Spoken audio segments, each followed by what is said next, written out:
Magandang araw mga ka-aerial defense, may ibabahagi na naman ako sa inyo. Dahil ngayong araw na ito ay may pag-uusapan tayo tungkol sa ating depensa, anti-submarine helicopter ng Pilipinas deploy sa West Philippine Sea, 3 warship ng China bumuntot. Pero bago tayo magpatuloy, huwag mo muna kalimutan mag-like, share and subscribe. Paki-follow at like na rin ang aming page na nasa description na ang link. Deploy ang modernong anti-submarine helicopter ng Philippine Navy sa West Philippine Sea kasama ang pinakamalakas na frigates ng bansa, Philippine Navy's AW-159 anti-submarine helicopter aboard in BRP Jose Rizal, nakiisa sa anti-submarine warfare exercise bilang bahagi ng Australia, Canada, Philippines and US Multilateral Maritime Cooperative Activity na isinagawa sa West Philippine Sea noong August 8, 2024. Copy. This time, 2-minute call, POB in 4, Olympus 2,900, endurance 2.00, no weapon, no ammunition, ready for departure. Passenger on board 4, Olympus 2,900, endurance 2+00, weapons on board 0.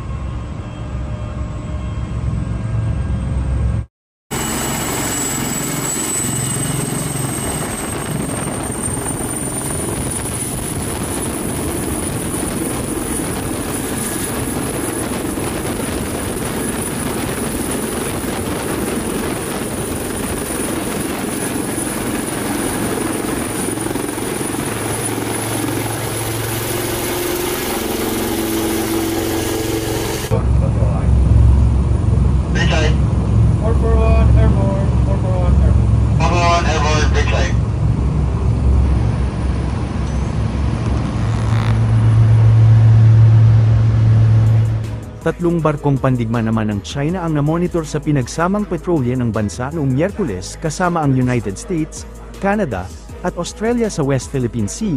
Ayon sa Armed Forces of the Philippines, sinabi ng hepe ng Public Affairs Office ng AFP na si Colonel Xerxes Trinidad na 3 People's Liberation Army Navy, Jiangdao II class corvette, Wushu FSG 626, Huangshan FFG 570 at Kujing FSG 668 ang bumuntot sa mga barkong pandigma ng Pilipinas at kakamping bansa. Sinabi ni Trinidad sa isang pahayag, na ang mga barkong pandigma ng PLA Navy na ito ay kasunod ng patuloy na multilateral maritime cooperative activity sa West Philippine Sea.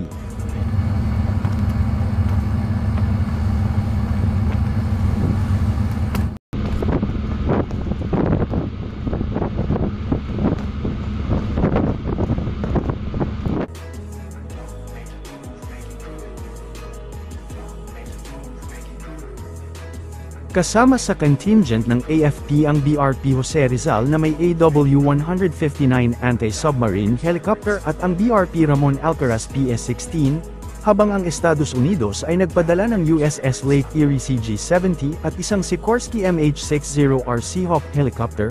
Nag-deploy ang Australia ng P-8A Poseidon reconnaissance aircraft nito, habang ang Canada ay nag-deploy ng HMCS Montreal FFH-336 at isang Sikorsky CH-148 Cyclone helicopter.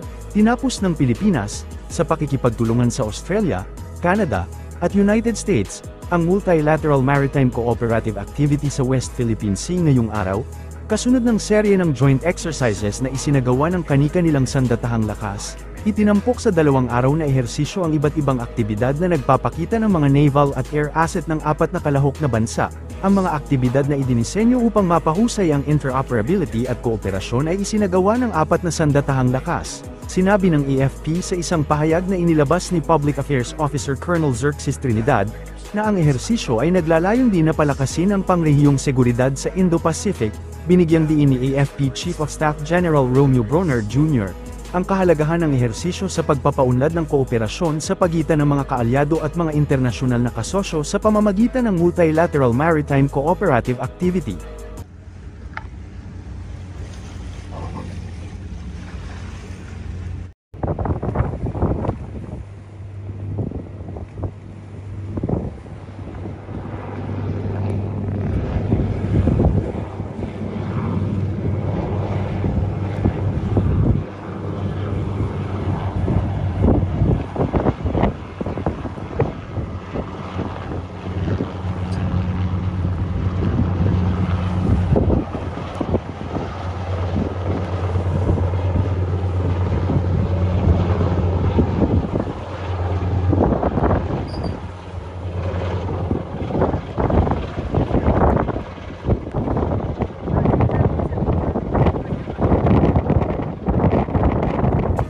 Deklara na ng state of emergency sa Kursk region ang Russia sa gitna ng nagpapatuloy na pag-atake ng mga tropa ng Ukraine sa cross-border.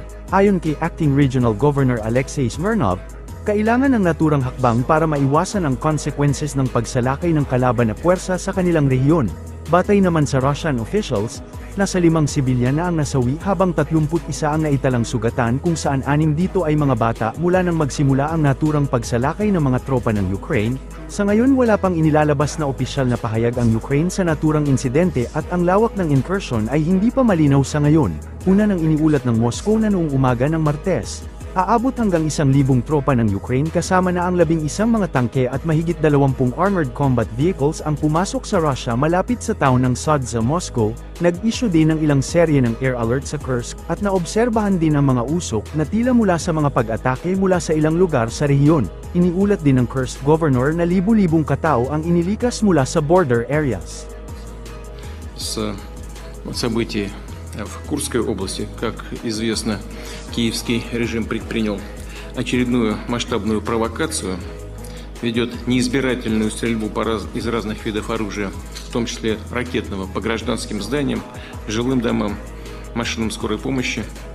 Сразу же после нашего совещания у меня будет встреча с руководителями силовых ведомств, Министерства обороны, Генеральным штабом ФСБ, имея в виду пограничное направление деятельности Федеральной службы безопасности.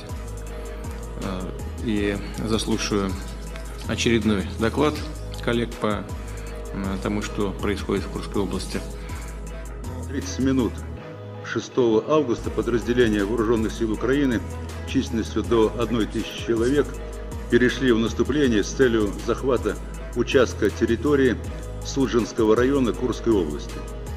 Действиями подразделений прикрытия государственной границы совместно с пограничниками и подразделениями усиления, ударами авиации, ракетных войск и огнем артиллерии продвижение противника вглубь территории на Курском направлении остановлено. В настоящее время подразделения группировки «Север» совместно с пограничными органами ФСБ России продолжает уничтожать противника в районах, непосредственно примыкающих к российско-украинской границе.